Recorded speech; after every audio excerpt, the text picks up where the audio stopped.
तुझको दिल को मेरे चैन आता है, तुझको दिल को मेरे चैन आता है।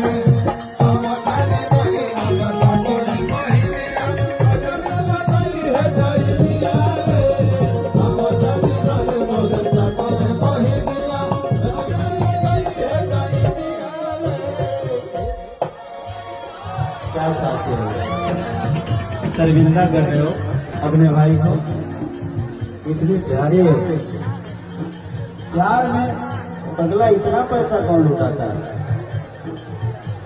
हमारा भाई यो बुझा करे अभी दे तनी तक मिल ले, यही मोहब्बत है। हम कलाकारों के अंदर बात के लिए अनबन हो सकती है जी, बट दिल में किसी के लिए नफरत पैदा नहीं होता, क्योंकि कलाकार गुलाब के फूल की तरह होता है। हम दूर से देखने में बहुत प्यारे हैं,